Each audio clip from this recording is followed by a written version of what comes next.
It's one thing to be able to draw lines and circles, but it's another to draw them accurately. That's where O-snaps come into play.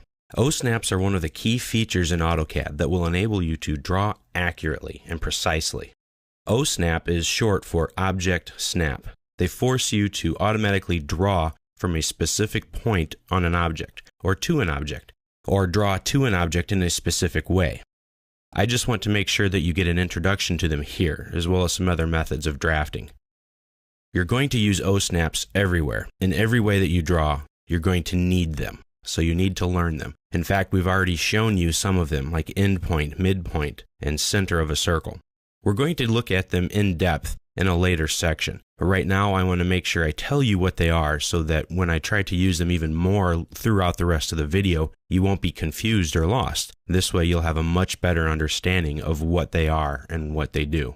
O-snaps can be turned off and on, or they can be used individually, or a combination thereof. When you turn them on by pressing the F3 button, that is called the running O-snap, because your O-snaps are always running.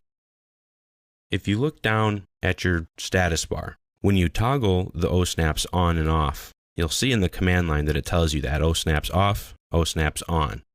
This button right here will also toggle your O-snaps off or on. Some people will even go so far as to get a 5-button mouse and program one of those extra buttons in the mouse to toggle the F3 button off and on, which turns the O-snaps on and off on the fly. There are times when they get in the way. There are times, though, when you absolutely have to have them. They make drawing so much easier. So pressing the F3 button will toggle them off and on. And once they're on, they'll be running.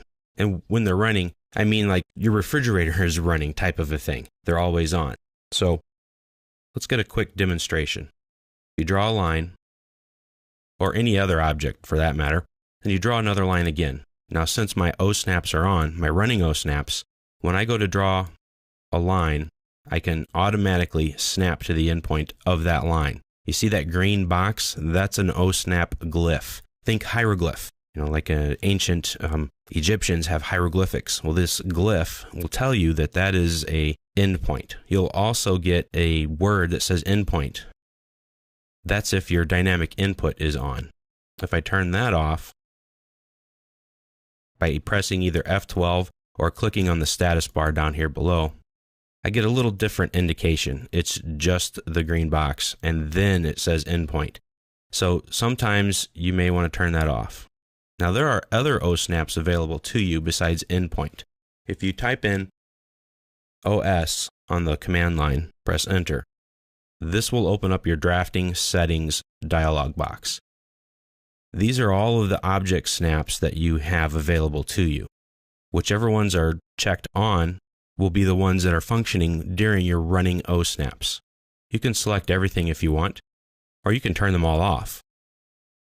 Typically for me, the way I use them is I turn everything on except for nearest and parallel. I really like having all of these other O-snaps on. We'll go over each of them very briefly. This is the endpoint that will snap to the end of an object, like a vertex or vertice on a line. This is the midpoint. It will go to the middle of an object. The center will go to the center point of a circle or arc. A node will go to like a dimension, or a point. Dimensions, we'll talk about them later. They have dimension points, and that's measuring the distance between those 2 points, and that's where the node is. The quadrant will snap to a circle or arc or ellipse or one of those various types of objects, and the quadrant is in the top, the bottom, the left, and the right extreme portions of that circle or arc. The intersection is where 2 objects intersect. An extension will cause a temporary extension of a line or arc so you can continue on its pathway, and then it will take you to some other point. Insertion is if you have a block that has an insertion point, and it will snap right to that point. Perpendicular is very useful. It will bring something, perpendicular to another object. Tangent will draw a tangent line to an arc or a circle. The nearest will pick any point on an object that your crosshairs are nearest to when you click your mouse. That can be very dangerous because you don't know exactly where it's going. But sometimes that's okay. Sometimes you just want to be on the object and you don't really care exactly where it is. So it's useful, but that's why I turn it off, because this will override a lot of things.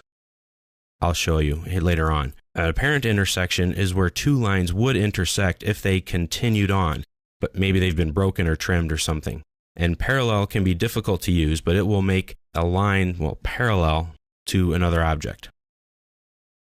Now, even though your running O snaps are on and you're trying to draw something, endpoint, midpoint, or another endpoint here, you can override this at any time just by typing in the short key command for that snap. For instance, endpoint is END. Press enter. Now, once you type that in though, regardless of what you do, it will always snap to an endpoint, even with your running O snaps are on.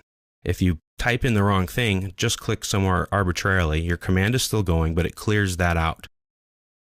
You can always shift and then right click to have a list of all of your O snaps here available to you. You can pick the endpoint, midpoint, intersection, etc. Let me show you nearest very quickly. This is what it looks like. It's going to snap here to any point on this line, and it draws it right to the line. So that's the general idea for O snaps. We'll talk about them in depth a little bit later on, but we'll really dig down in and deep and show you some tricks that you can use with them. But otherwise, we're going to use them off and on throughout the rest of this video.